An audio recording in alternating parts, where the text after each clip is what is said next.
My name is Alfonso Albaisa. I am Vice President of Nissan Design Europe.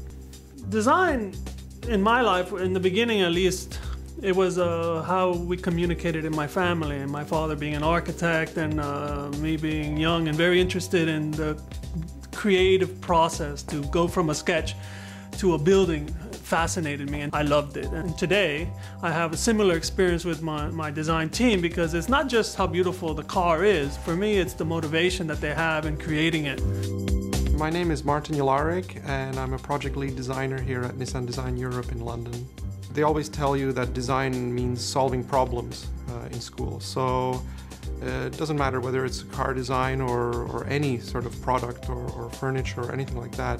It's basically coming up with a product that's very pleasing to the customer, not only aesthetically, but also makes their life a little bit easier.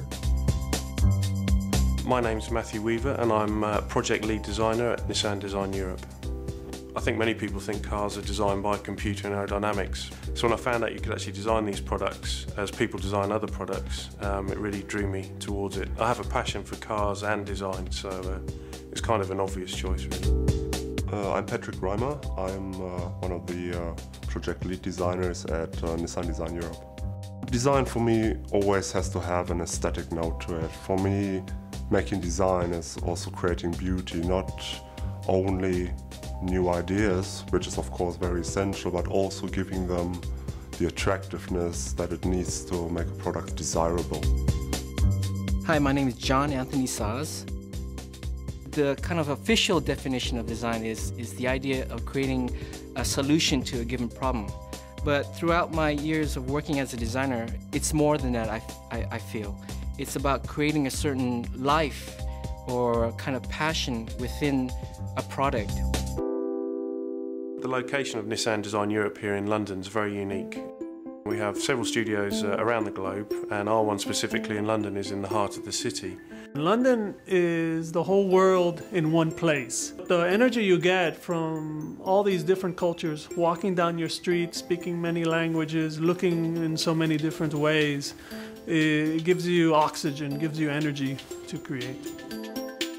By living in London, we're living in a sort of small version of our market. You see so many ideas that being a designer here, you're going to get inspired even if you're not looking for it consciously. The car designer, when he just jumps on the train or on the tube and sees the sort of unique array of people, how they dress, how they act with each other, how they use technology like iPhones or the next thing, it's quite interesting because it gives you a sort of glimpse of what people perhaps really want. To be honest, if punk's alive, it's really alive at the moment in London. Seeing people with flat caps and fluorescent trainers on and these kind of things really makes you think, should we still be designing to the moulds that we used to design to, or should we really shake things up a little bit? In Nissan, when we start a project, it's really the result of intense search of the world, really. We look for people that fit the mindset of Nissan. What I try to do is kind of use a process I kind of created. It's called the method designing. I try to become the customer and try to understand his or her needs. And once I understand their needs, then I can come up with a kind of a solution or an idea based on their needs, and I create something for them. It might be hard to believe, but the world still has a lot of room for completely new concepts. So we have a group called Exploratory, which looks for these completely new concepts.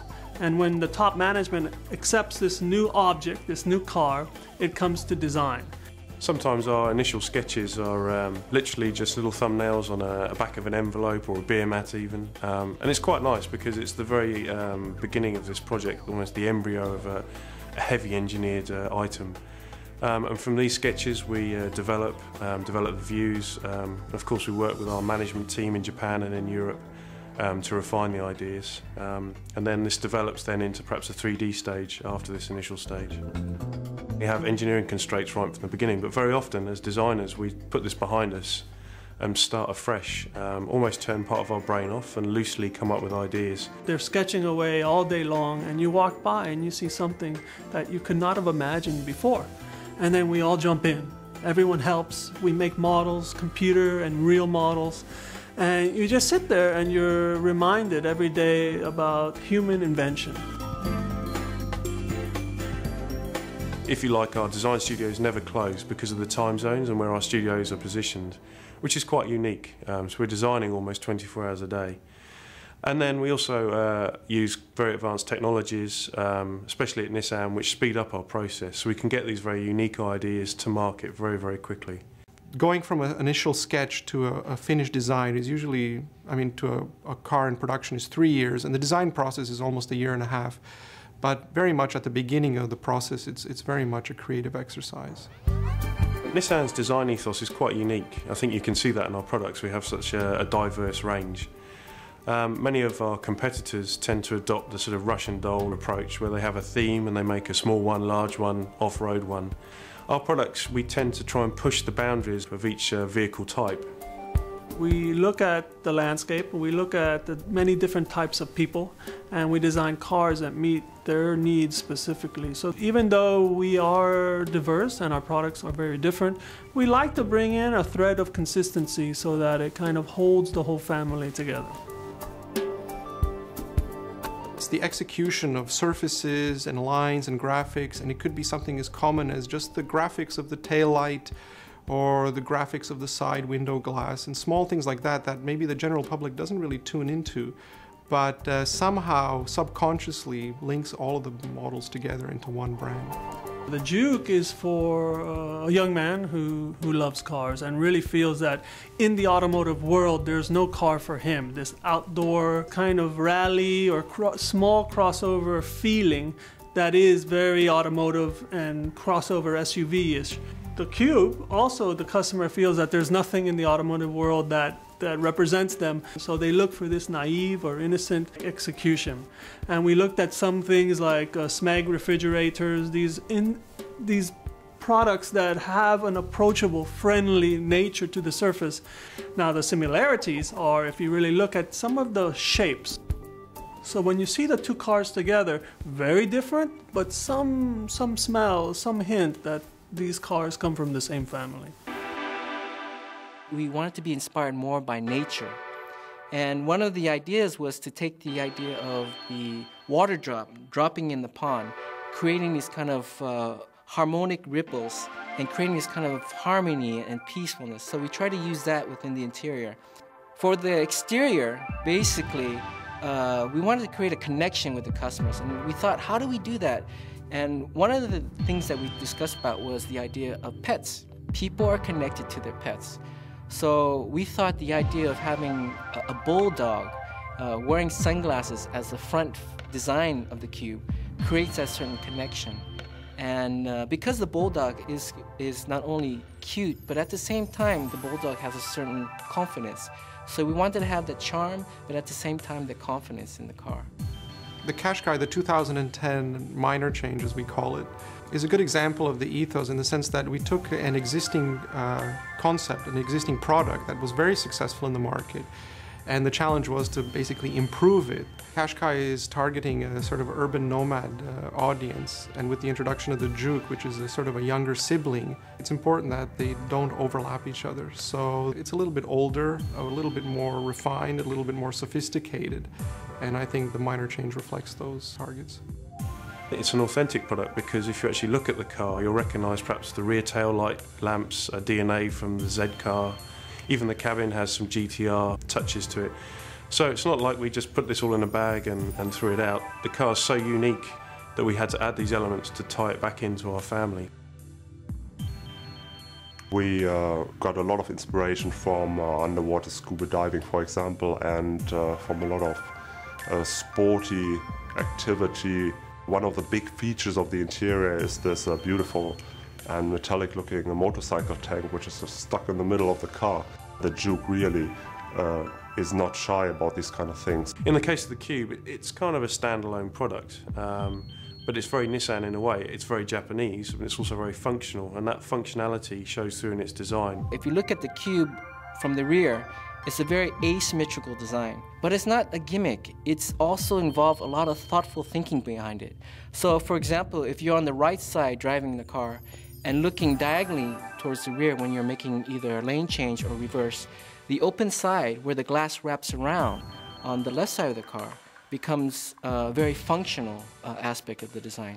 So it's a very clear balance between function and what we call fashion at the same time.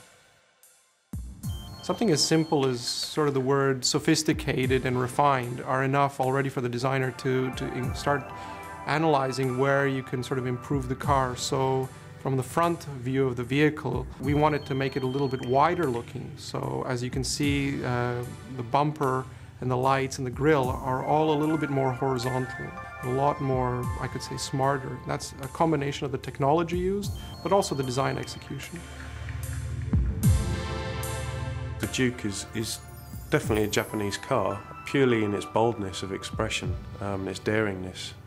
Japan recently has got a reputation of really pushing the boundary, of not being very conservative, to be almost very liberal, to try different things, and this is very Nissan. What we like to do is to go deeply into the kind of Japanese DNA and apply some of that into the Nissan design. And I think this is what makes Nissan design different from other car companies. We're not trying to make products which just blend in and are pleasing, but we try to make products which really stand out, have their own character and a lot of individuality, which should be appealing to the customer. You know, when I think of designing cars for the last 20 years, and I think of why do I wake up every morning and run to the office, is because of surprise. And what happens in design is that we're imagining the future 3 or 4 years from today. So we really try to stretch what we consider good design. The favourite part of the design process for me is when we develop a full-size clay model and we put a material on it called Dynoc, which is a silver substance which makes the car turn from a clay model to a shiny, almost realistic looking model. When we do this for the first time and we take it outside to view it in one of our secure viewing areas, when you actually see the car in real life outside, I think that's a really interesting moment. When you see one of your designs drive down the road, I mean, it's a nice reward for all the months of work that you've put into it, but it's also nice to have a tangible result from all the efforts. I mean, you come up with a sketch and it's, you know, it can be well received, but when you see it all of a sudden in metal, it's a real result to all the work that's been put into it. Right now, I think we are designing and producing much more aspirational vehicles. We're bringing a full range of products which people are climbing over themselves to get it. The Qashqai, the Juke, and the Cube. These cars are economical, they're affordable, but the key selling point is that they're attractive and they're provocative, and that's Nissan DNA.